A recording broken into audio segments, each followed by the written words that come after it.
सुंदर नंद मुकुंद हरि नारायण हरि ओम। हरि सुंदर नंद मुकुंद हरि नारायण हरि ओम। हरि केशव हरि गोविंद हरि नारायण हरि ओम। हरि सुंदर नंद मुकुंद हरि नारायण हरि ओम। শ্রীমদ্ ভাগবত গীতার দ্বাদশ অধ্যায় ভক্তিযোগ। পূর্ব উল্লেখিত অধ্যায়গুলিতে ভগবান শ্রীকৃষ্ণ সবিশেষ তত্ত্ব, নির্বিশেষ তত্ত্ব ও বিশ্বরূপ সম্বন্ধে ব্যাখ্যা করেছিলেন এবং সব রকমের ভক্ত ও যোগীদের কথা বর্ণনা করেছেন। সাধারণত পরমার্থবাদীদের দুটি শ্রেণীতে ভাগ করা যায়, একটি নির্বিশেষবাদী, অপরটি সবিশেষবাদী। সবিশেষবাদী ভক্তেরা তাঁদের সমস্ত শক্তি দিয়ে ভগবানের সেবায় নিযুক্ত হন। নির্বিশেষবাদীরা নিযুক্ত হলেও সরাসরিভাবে শ্রীকৃষ্ণের সেবা করেন না। তারা অব্যক্ত নির্বিশেষ ব্রহ্মের ধ্যানে মগ্ন হন।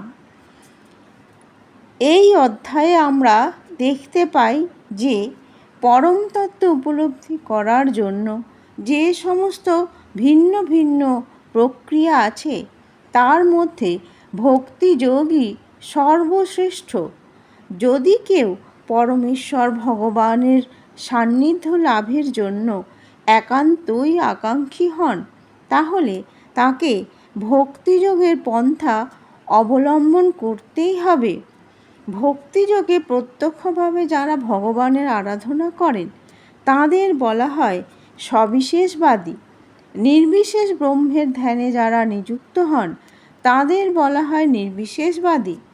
অর্জুন এখানে ভগবানকে জিজ্ঞাসা করছেন, কোন পন্থাটি অধিকতর শ্রেয়? পরম তত্ত্ব উপলব্ধি করবার ভিন্ন ভিন্ন পন্থা আছে, কিন্তু এই অধ্যায়ে ভগবান শ্রীকৃষ্ণ জানিয়েছেন যে ভক্তিযোগ অথবা ভক্তির মাধ্যমে তাঁর সেবা করাই সর্বশ্রেষ্ঠ। ভগবানের সঙ্গে যুক্ত হওয়ার এটিই সবচেয়ে প্রত্যক্ষ ও সহজ পন্থা। তো নমস্কার বন্ধুরা, welcome back to my channel. আশা করি আপনারা ভগবান শ্রীহরির কৃপায় খুবই ভালো আছেন। আজ আমি শুরু করতে চলেছি ভগবদ্গীতার দ্বাদশ অধ্যায় ভক্তিযোগের 20টি শ্লোক ও তার অনুবাদ। আপনাদের কাছে অনুরোধ, এই ভিডিওটিকে প্রথম থেকে শেষ পর্যন্ত অতি অবশ্যই মনোযোগ সহকারে দেখবেন। তো চলুন শুরু করি এই ভিডিওটি। শ্লোক 1। অর্জুন উবাচ এবং সতত যুক্তা যে ভক্তস্তং পর্যুপাসতে যে চাপ্যক্ষরম ব্যক্তং তেষাং কে যোগবিত্তমাঃ। অনুবাদ। অর্জুন জিজ্ঞাসা করলেন, এভাবে নিরন্তর ভক্তিযুক্ত হয়ে যে সমস্ত ভক্তেরা যথাযথভাবে তোমার আরাধনা করেন এবং যারা ইন্দ্রিয়াতীত অব্যক্ত ব্রহ্মের উপাসনা করেন তাদের মধ্যে কারা শ্রেষ্ঠ যোগী? শ্লোক 2। শ্রী ভগবানুবাচ মজ্জাবেশ্য মন যে মাং নিত্যযুক্তা উপাসতে শ্রদ্ধয়া পরয়পেতাস্তে মে যুক্ততমা মতাঃ। অনুবাদ। শ্রী ভগবান বললেন, যারা তাদের মনকে আমার সবিশেষ রূপে নিবিষ্ট করেন এবং অপ্রাকৃত শ্রদ্ধা সহকারে নিরন্তর আমার উপাসনা করেন, আমার মতে তাঁরাই সর্বশ্রেষ্ঠ যোগী। শ্লোক 3 এবং 4।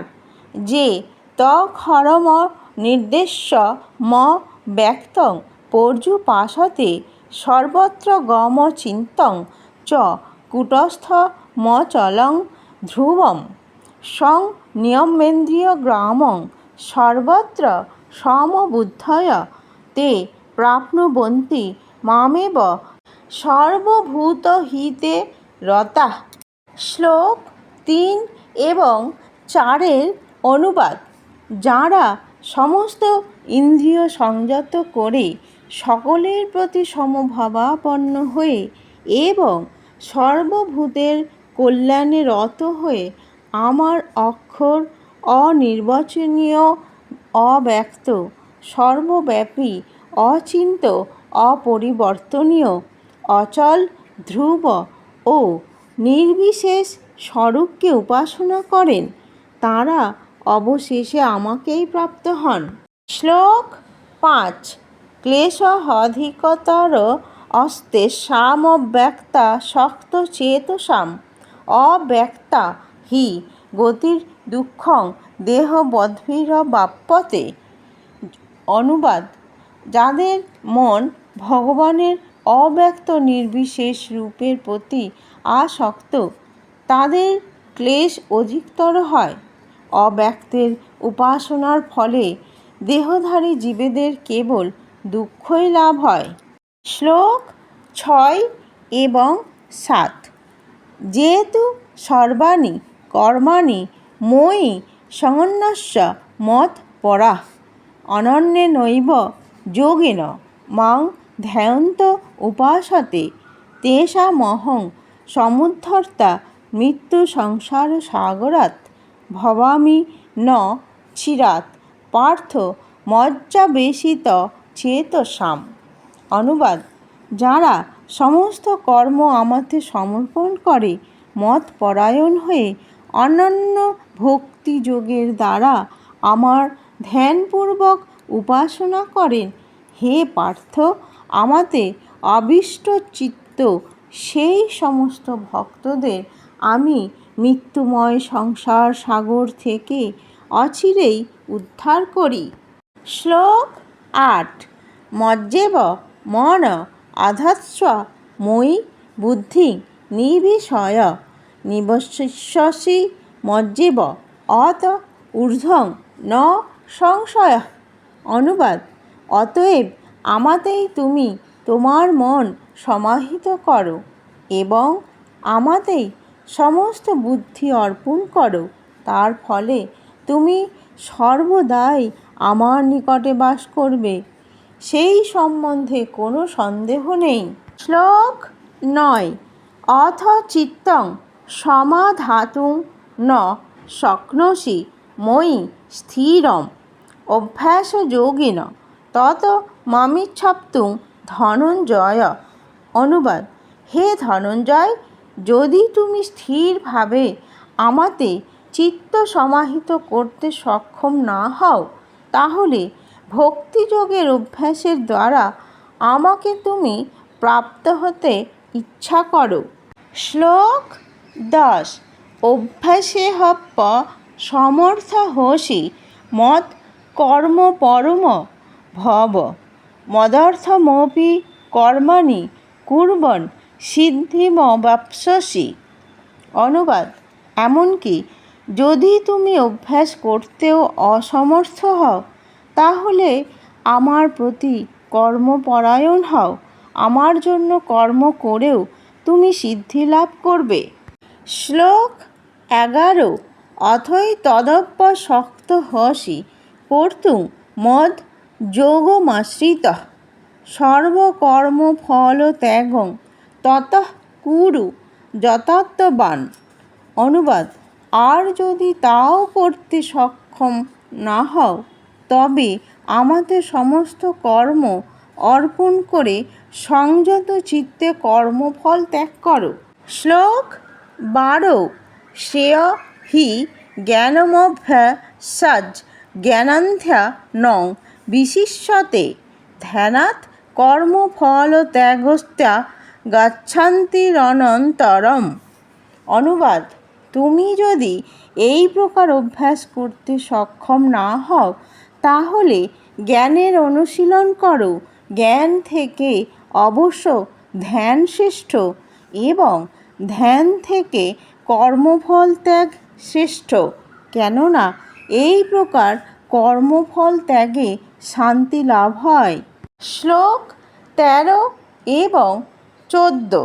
অদ্বেষ্টা সর্বভূতানাং মৈত্র করুণ এব চ নির্মম নিরহংকার সম দুঃখ সুখ ক্ষমি সন্তুষ্ট সততং যোগী যতাত্মা দৃঢ় নিশ্চয় মজ্জর্পিত মন বুদ্ধির্য মদ্ভক্ত স মে প্রিয়।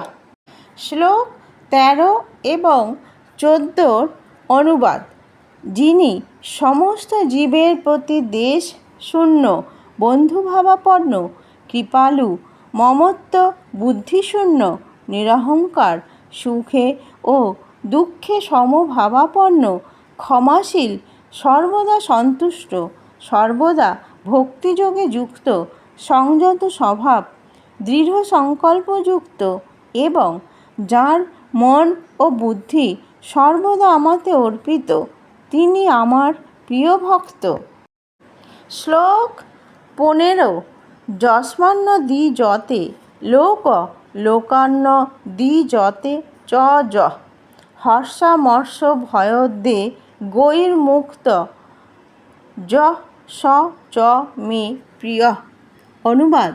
যার থেকে কেউ উদ্বেগপ্রাপ্ত হয় না, যিনি কারও দ্বারা উদ্বেগপ্রাপ্ত হন না এবং যিনি হর্ষ ক্রোধ ভয় ও উদ্বেগ থেকে মুক্ত, তিনি আমার অত্যন্ত প্রিয়। শ্লোক 16। অনপেক্ষ শুচির্দক্ষ উদাসীন গতব্যথ সর্বারম্ভ পরিত্যাগী যো মদ্ভক্ত স মে প্রিয়। অনুবাদ। যিনি নিরপেক্ষ শুচি দক্ষ উদাসীন উদ্বেগশূন্য এবং সমস্ত কর্মের ফলত্যাগী, তিনি আমার প্রিয় ভক্ত। শ্লোক 17। যো ন হৃষ্যতি ন দেষ্টি ন শোচতি ন কাঙ্ক্ষতি শুভাশুভ পরিত্যাগী ভক্তিমান য স মে প্রিয়। অনুবাদ। যিনি প্রিয় বস্তুর প্রাপ্তিতে হৃষ্ট হন না এবং অপ্রিয় বস্তুর প্রাপ্তিতে দ্বেষ করেন না, যিনি প্রিয় বস্তুর বিয়োগে শোক করেন না, অপ্রাপ্ত ইষ্ট বস্তুর আকাঙ্ক্ষা করেন না এবং শুভ ও অশুভ সমস্ত বিষয় পরিত্যাগ করেন এবং যিনি ভক্তিযুক্ত, তিনি আমার প্রিয় ভক্ত। শ্লোক 18 এবং 19। সমঃ শত্রৌ চ মিত্রে চ তথা মানাপমানয় শীতোষ্ণ সুখ দুঃখেষু সমঃ সঙ্গ বিবর্জিতঃ তুল্য নিন্দাস্তুতির্মৌনী সন্তুষ্ট যেন কেনচিৎ অনিকেতঃ স্থিরমতির্ভক্তিমান মে প্রিয় নরঃ। শ্লোক 18 এবং 19 অনুবাদ।